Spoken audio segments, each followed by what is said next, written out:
Hay que seguir utilizando el barbijo. ¿Nosotros vos lo tenés encima? Yo tengo. No. Perdí la costumbre, la verdad, perdí la costumbre. Yo llevo siempre, mira, y llevo dos por la duda, viste, que se te cae uno. Sí, o alguno necesitas, te doy. No, te agradezco. En realidad necesitaría, pero... No te lo doy. hay que usarlo, hay que usarlo. Hay que usar el barbijo y seguir cuidándose. Yo llevo siempre. Acá nosotros en el canal, cuando entramos, tenemos también una cajita que obviamente nosotros utilizamos en distintos lugares el barbijo para seguir preservándonos. Bueno, y es lo que hay que hacer en lugares públicos, de mucha concentración, tratar de hacerlo. Yo sé que es molesto, que ahora no te dan ganas de hacerlo, pero hay que hacerlo porque todavía estamos... ¿Tenés la quinta dosis? Tengo la quinta dosis ya colocada. Sí, ¿Estaremos salvados con la quinta dosis? Sí, uno presume, doctor, que sí, que no sé si salvado, doctor, pero... Hay que tener un refuerzo en los últimos 4 meses. Esa es la recomendación del Ministerio. Exacto. Si van por la quinta están muy bien. ¿Es eso o barbijo o no? No, eso y barbijo. Son dos medidas aditivas. Suman protección. Está mal que vos, Fabián, no tengas el... Está muy mal. No estamos con distancia social acá igual. No, acá sí, acá nosotros nos cuidamos también. Además no nos podemos ni ver, así que estamos muy lejos. Eso los preserva. Está bueno. Exactamente. El de Río, yo de Boca, ya está. Claro, además, ya está ahí la grieta. Bueno, a ver, hablamos de la bivariante, que se decía que era bivalente. Va al caso, a ver, decirla como quieras, pero la idea es que llegue y te la apliques también, ¿no? Bien. Y yo lo que quiero decir, antes que nada, todavía no llegó. La ministra Bisotti en la jornada de ayer adelantó que ya estaban en algunas partidas, van a ser de Pfizer y de Moderna, ¿sí? Van a empezar a llegar. Pero hay gente que dice, bueno, entonces, ¿qué hago? ¿Espero que la bivariante o me aplico la que tengo que aplicarme en estos días? Bueno, a ver, los esquemas iniciales de vacunas, que son los que desarrollaron los laboratorios, son esquemas que usaron la proteína S, o sea, el coronavirus tiene una proteína que se llama proteína S, que es como la llave que usa para entrar a la célula humana. Ajá. ¿Sí? Una vez que nos infectamos o nos vacunamos, nuestro sistema inmune desarrolla anticuerpos y toda una defensa para bloquear esa proteína y así se bloquea la infección. Esos son los anticuerpos neutralizantes de la infección. Todos los desarrollos de vacunas originales usaron la proteína S de la primera cepa o el primer virus que circuló en Wuhan, en esta provincia china que todos la conocimos con la pandemia, que antes a muchos no sonaba por lo menos. No nos olvidamos más. Por una que resulta ser una provincia muy importante de China. Se desarrollaron vacunas y el coronavirus fue mutando, fue agregando mutaciones de esa proteína S principalmente, que le fueron dando distintas características mayormente. Mutaciones que se denominan también variantes. Que generaron variantes, nuevas variantes.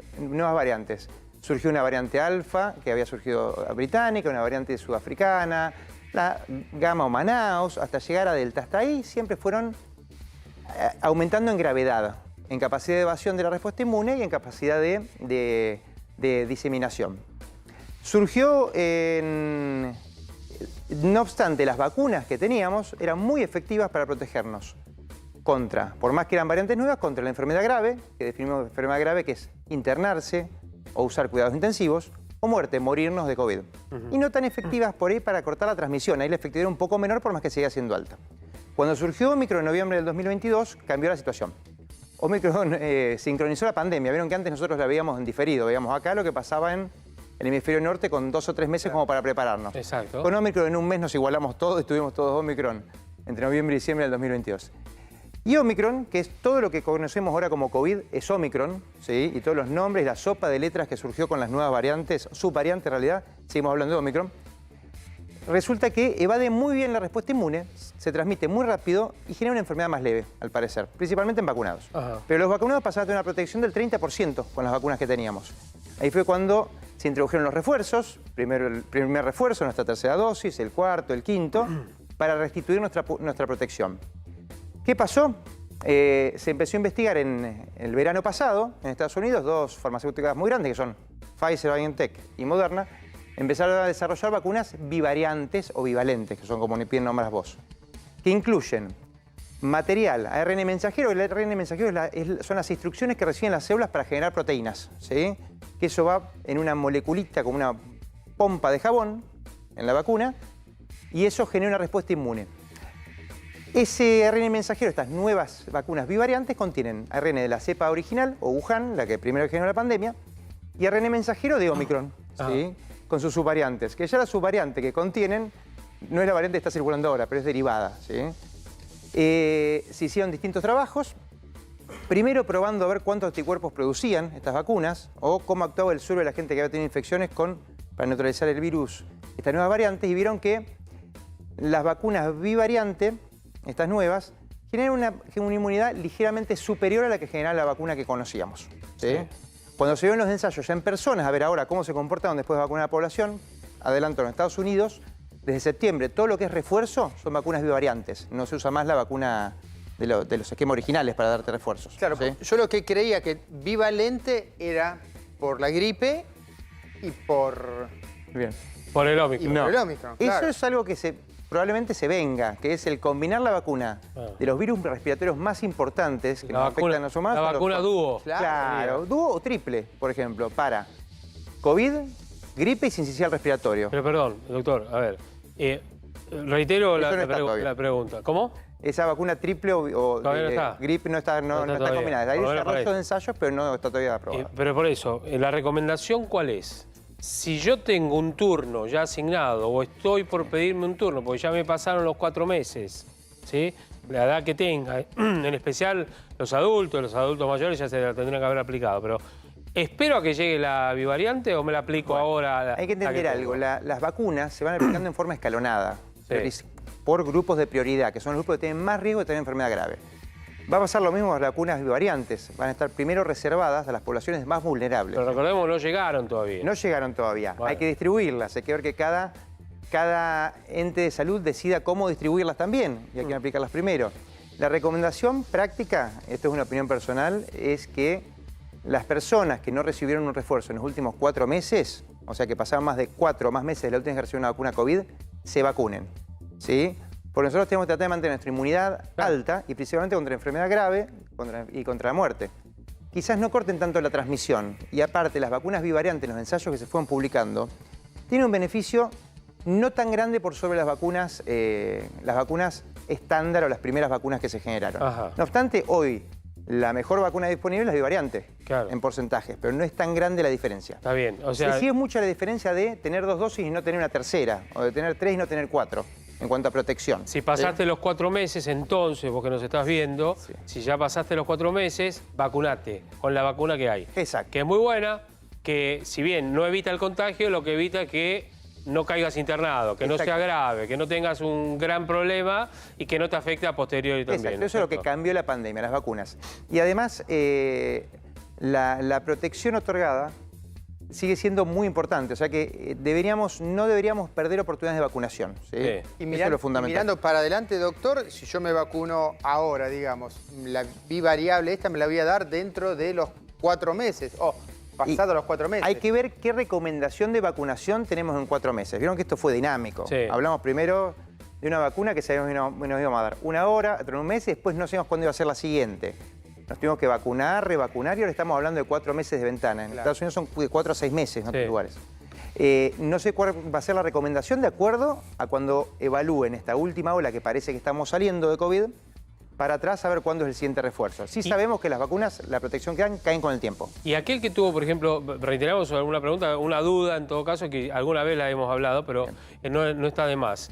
Aquel que tuvo COVID hace 1 mes o 2 meses, ¿se aplica la vacuna si no tiene la 5ª vacuna o el 4º refuerzo? El COVID genera protección. Es un modo de inmunidad natural, que no es el que queremos. No queremos enfermarnos para protegernos. La idea es llegar antes con una vacuna. En algún momento, por un tema de que teníamos escasez de vacunas, de racionalizar las vacunas, decíamos que el que tuvo COVID que espere 3 meses para vacunarse, porque le damos la vacuna y no hubiera recibido ninguna dosis, Claro. cuando no teníamos dosis. Hoy en día la recomendación, algunos especialistas hablan de esperar 1 mes desde la infección, y en otros lugares, por ejemplo en Estados Unidos, uno cuando está de alta epidemiológica o alta clínica del COVID ya se puede vacunar. Me parece que no hay que perder oportunidades de vacunación, y la mejor inmunidad es la inmunidad híbrida, la inmunidad que está dada por las vacunas más la infección, Claro.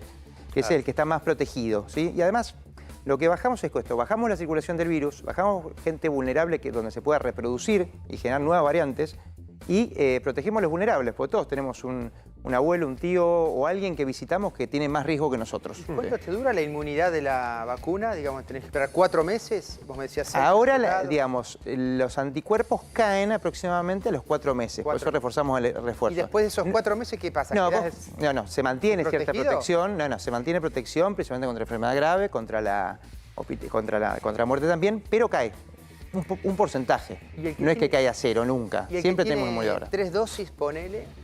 El que tiene 3 dosis depende de cuándo fue la tercera, ¿sí? Si la tercera dosis fue dada muy alejada, esa protección va cayendo. Por eso es lo importante económico con estas variantes nuevas de reforzarnos, ¿sí? Y doctor, ahora pasando a otra preocupación de estas épocas, estacional, el dengue. Bien. ¿No es cierto? Ciudad de Buenos Aires, Gran Buenos Aires, interior del país también. ¿Cómo está la situación? Bueno, el dengue nosotros tenemos la presencia del mosquito, que lo tenemos casi todo el año. El mosquito es el Aedes aegypti, Sí. que es un mosquito que primero fue importado y después vino para quedarse. Es el mosquito de patas largas, negro y blanco, con rayitas negro y blanco, que todos hemos matado algunos sobre nosotros. Y la temporada del mosquito se da entre octubre y mayo, aproximadamente. Con el cambio climático eso va cambiando. Y lo que tenemos nosotros son epidemias en países vecinos, ¿sí? Por ejemplo, en Brasil el dengue es autóctono y hay casos de dengue. Paraguay. Paraguay también, Bolivia también. Y de esos países llegan casos importados. Cuando llegan casos importados tenemos la persona infectada, el mosquito, y ese mosquito pica al infectado, se infecta y pica a otras personas y transmite la infección. Claro. El mosquito tiene la característica de ser un mosquito urbano, digamos. En realidad, domiciliario o peridomiciliario. Está cerca de los domicilios, no es un gran volador, digamos. Eso genera que el mosquito infectado, generalmente pique de día, pueda picar a varias personas y del mismo grupo familiar o del mismo vecindario estando infectado y se genere rápidamente un brote. Nosotros tuvimos un brote muy grande cuando empezó el COVID. No sé si se acuerdan, en la primera ola que tuvimos acá en el año 2020, que se superpusieron los casos de dengue y los casos de COVID. Claro, que no sabíamos qué teníamos. Empezamos todos con fiebre, dolores musculares, dolor de cabeza, nos sentíamos muy enfermos y si teníamos síntomas respiratorios hablábamos de que era COVID o que podía ser COVID y estudiábamos para ese lado. Y si no teníamos síntomas respiratorios, podíamos ser un caso de sospecha de dengue y muchas veces nos aislábamos y nos estudiábamos para las dos. Claro. Y tuvimos 40 a 55.000 casos, más o menos es el cálculo de los que se reportaron por el COVID. El dengue siempre se tiene que reportar, es una enfermedad de reporte. La infección, y cuando hay una epidemia, esos son los casos sintomáticos. Hay mucha gente que tuvo dengue y no se enteró, ¿sí? Pero esa gente tiene cierta inmunidad que dura alrededor de 1 año y medio. Ajá. Entonces las epidemias de dengue se dan cada 3 o 4 años aproximadamente. Y ahora estamos alejados de esa primera epidemia. Recuerden que tenemos 3 años de pandemia y 3 años de epidemia. Por lo cual es muy importante controlar donde hay mosquitos, porque eliminando el mosquito bajamos mucho riesgo de contraer dengue. O sea, el mosquito crece en reservorios de agua dulce, en cacharros, en tarros, en baldes, en cisternas, en todo lugar donde haya agua dulce estancada. Lo que me recomendaban a mí, y le queremos agradecer que haya venido, es que, por ejemplo, en las rejillas, en los bordes de rejilla, mucha gente no se da cuenta de eso, lo que hay que hacer es pasarle una, no quiero decir la marca, pero la tengo que decir, una virulana, ¿no es cierto? O una lija finita, de esas finas, en los bordes. Un estropajo.